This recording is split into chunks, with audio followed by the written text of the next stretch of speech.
strategi-strategi tertentu. Bisa Anda share ke kami untuk menjadi seorang lender atau menjadi pemberi dana, peminjam dana di sini. Iya. Apa saja yang mesti kita perhatikan, Mas Ryan? Iya, saya selalu bilang ke banyak orang bahwa ketika kita memberikan uang kepada pihak lain, berarti kita harus berpikir dalam sudut pandang risk and reward ya, bahwa tidak ada di dunia ini yang resikonya tinggi, tapi pertama ya, yang resikonya rendah tapi rewardnya tinggi. Itu nggak ada. Jadi high risk, high gain udah pasti gitu ya. Dan jangan terpancing dengan resiko nol, untungnya selangit. Itu yang lebih gak ada lagi gitu ya. Dan kalau Anda mendapatkan sebuah peluang atau dengan reward yang kecil, maka kemungkinan biasa resikonya akan kecil juga. Jadi akan selalu berbanding lurus seperti itu. Nah, bila kita berpikir dengan sudut pandang fixed income, dalam kita melakukan investasi pada fixed income, sebenarnya bukan hanya bisa dilakukan kepada peer-to-peer lending. Kalau kita mau grading dari yang paling aman sampai dengan yang risiko di fixed income, maka pertama tentunya adalah surat hutang obligasi negara. Itu tentunya yang paling aman. Selama Anda percaya sama negaranya masih ada, kan berarti masih aman gitu ya. Lalu mungkin yang dari sudut pandang retail, maka ada namanya ORI, ada namanya sukuk, ada sukuk tabungan, ada saving bond retail.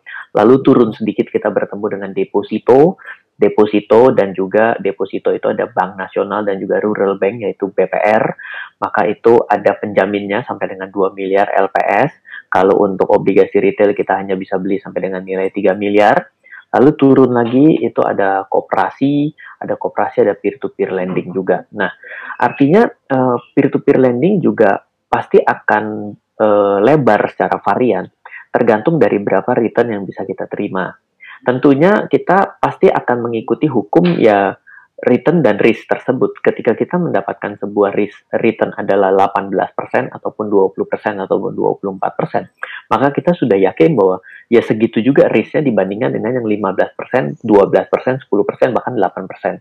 Kenapa? Karena ya ketika kita memberikan uang kita pada bunga yang lebih tinggi, maka ada suatu scoring di mana di tempat itu risknya akan naik, sehingga makanya diberikan bunga yang tinggi juga.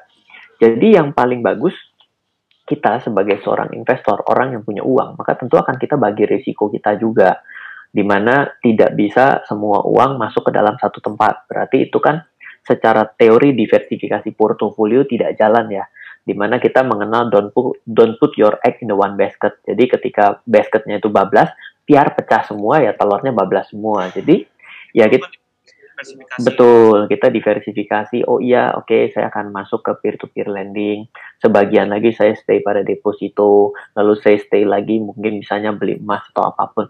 Sehingga apa? Sehingga kita bisa melakukan aset alokasi agar kalau ternyata pada satu industri dan kita yakin bahwa tidak ada di dunia ini yang terlalu aman dan tidak ada di dunia ini yang terlalu berisiko sekali selama orang ngerti, maka kita tetap bebas dalam keadaan crash apapun yang terjadi ya, seperti ya tahun Corona 2020 ini gitu ya.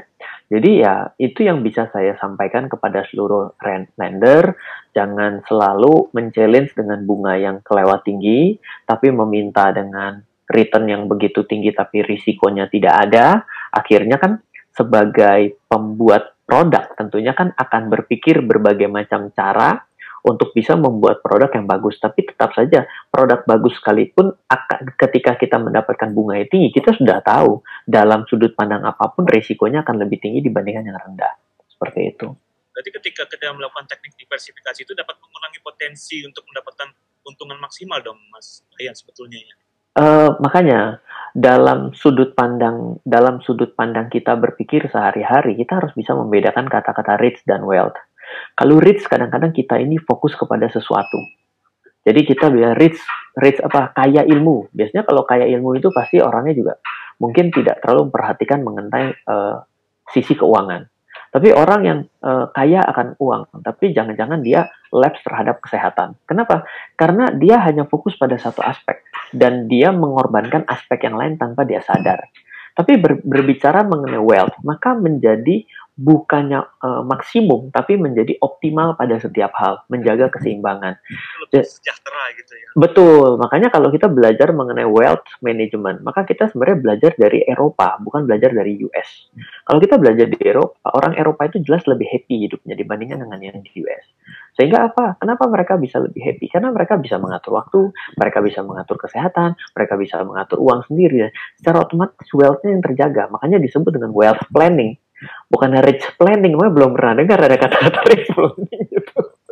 Jadi ya tidak bisa maksimal, tapi yeah. Jadi kita harus melihat dari sudut pandangnya adalah bagaimana caranya mengoptimalkan, bukan bagaimana cara benar-benar push squeeze gitu ya. Kalau kita pencet kadang-kadang kan jadi melejit lah keluar kan, itu ya nggak boleh gitu. Tapi kita harus bisa membatasi menjadi sesuatu yang optimal agar nggak engine blow lah. Kalau kalau mobil RPM dikecek itu kan hancur ya maksudnya. Gitu.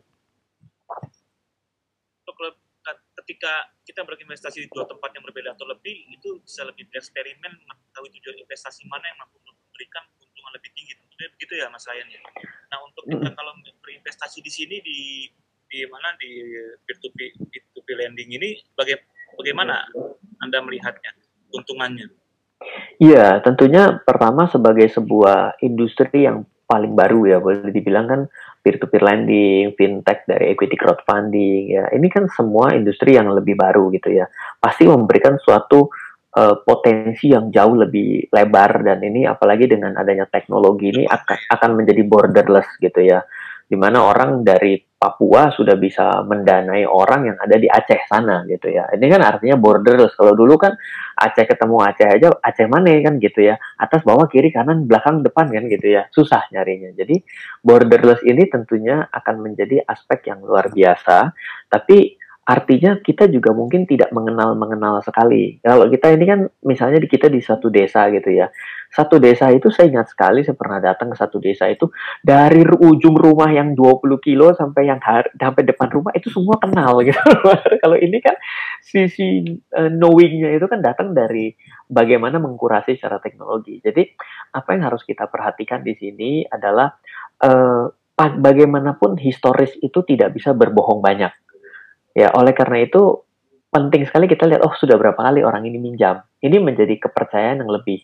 Maka secara otomatis risk-nya akan turun. Maka yang harus kita lakukan ya kita berfokus kepada mencari risk yang baru, tapi peluang yang baru, tapi kita juga tetap memaintain yang sudah loyal, yang sudah beberapa kali meminjam itu akan menjadi suatu indikator tersendiri. Meskipun akan ada orang bilang begini, loh Ryan, kalau orang yang sudah minjam 20 kali, emang nggak mungkin ke 21 kali gagal? Yes, itu selalu ada, tapi probability-nya lebih bertanya-tanya mana untuk orang yang baru hari ini minjam dan hari ini nggak bayar kan, itu menjadi lebih tidak bisa dibaca secara data kan, gitu kira-kira.